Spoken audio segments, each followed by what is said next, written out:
You're 3 levels deep in the sunken temple, and your last torch is burning down. You can hear claws scraping on the other side of the door. The steaming hot stench of the black ichor on your sword is curling your nose hairs, and you find yourself asking, wait, why am I doing this? And that's a fair question.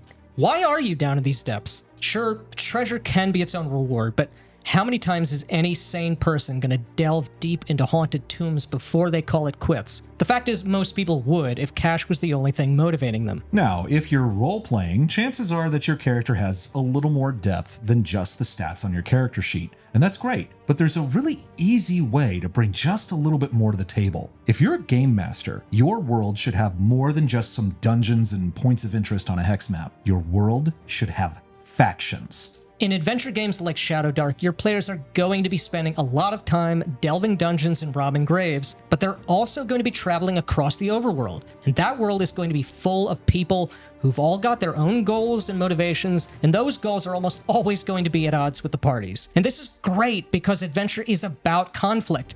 And the best way to introduce conflict is through using factions. We've talked in the past about how having NPCs with conflicting motives can add all sorts of conflict to drive your game, and we even wrote an entire module, the Shucked Oyster, based on that idea. But if your players are roaming around a huge play space, the easiest way to scale up those personal conflicts is to create organizations of people that all share similar goals. The most obvious thing that comes to mind in a fantasy setting is competing kingdoms and nobles, but not every group wants to play Game of Thrones or get involved in the drama of court politics. But you shouldn't limit your view of factions simply to nation-states with armies. People form organizations for every reason imaginable. When a group has a goal, they need something in order to achieve it. And since you and your players are creating a living world at the table, the player character's values will naturally align with some factions, and they'll be opposed to others. This automatically creates conflict and drama, and it's the fuel for incredible adventures you couldn't have predicted beforehand. And as a game master, you want to populate your world with interesting factions that your players actually want to join or fight against. Factions can lure your players in with promises of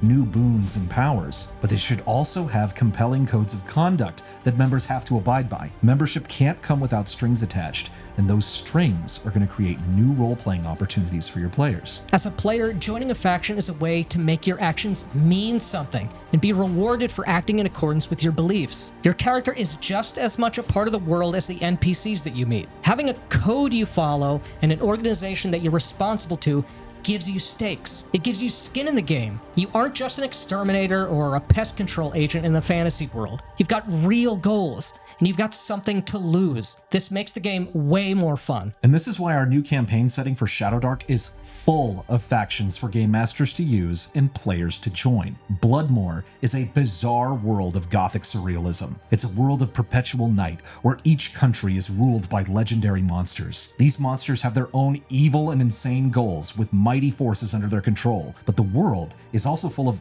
independent organizations that you can join. Every country has been devastated by war or magical calamity at some point, and as a result, there's ruins and tombs to delve around every corner. And the factions in this world, they've all got their own reasons for plundering these places of death and danger. While some of these groups are born out of their particular countries, none of them are content to stay in just one place.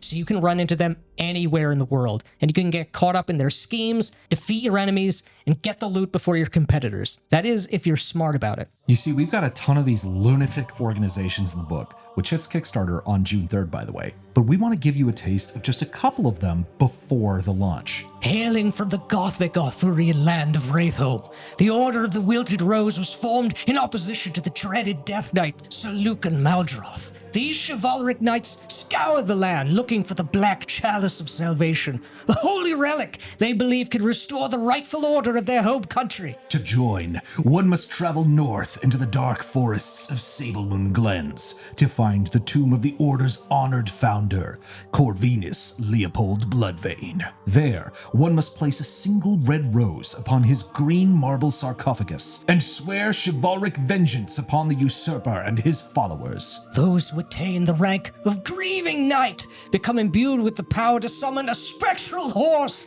to their side and ride across the land, mournfully of course. But what is a gothic world full of monsters without a society of madmen hell-bent on studying them? kingdom. Fortunately, Brukenenko University in the sprawling metropolis of Cronenberg has single-handedly kept the world from falling into ignorance and superstition. The Royal Society of Unrestrained Vivisection and Men of Vision, aka the Royal Society, is comprised of the finest deranged minds in all of mad science. These men and women are not concerned with petty things like ethics or gods in their pursuit of truth, and they'll stop at nothing to turn over every stone to unlock all the secrets that this cursed land of Bloodmore has to offer. Those men of vision that attained the esteemed rank of Arch Scholar can be assured that their colleagues at the university will not allow their knowledge to perish behind the veil of death. No, their flesh will be stitched back together, and your body reanimated as something beyond that of a man. But there are those out there who care nothing for such pretentious concerns as science or books. There is much more to life than studying fluids or avenging your homeland. Some are concerned with the highest value of all, fun, at any cost. Spawned from the fairy kingdoms of Mirthgrave, the Bramblestone Carnival is a transnational bacchanal of chaos and deception. Part traveling circus, part black market, and of course cabal of international elites. The Bramblestone Carnival plunges into dungeons and ruins looking for artifacts to sell in their strange, bizarre, untrustworthy goblin markets. Each of these factions have different allies and enemies with other organizations, baking in conflict to your game from the very start. Players have the opportunity to make their dungeon delves be in service to concrete goals and to gain boons for fulfilling their oaths, while game masters are armed with endless hooks, antagonists, and new allies for their players to meet. These factions and the madcap world of Bloodmore set the stage for endless adventures that will change the shape of the world based on the player choices. And it's not all fun and games. These factions have secrets to uncover and dark mysteries to unlock. There is a lot more going on in Bloodmore, with more videos to come, so check the link on screen and in the description to get signed up for the launch.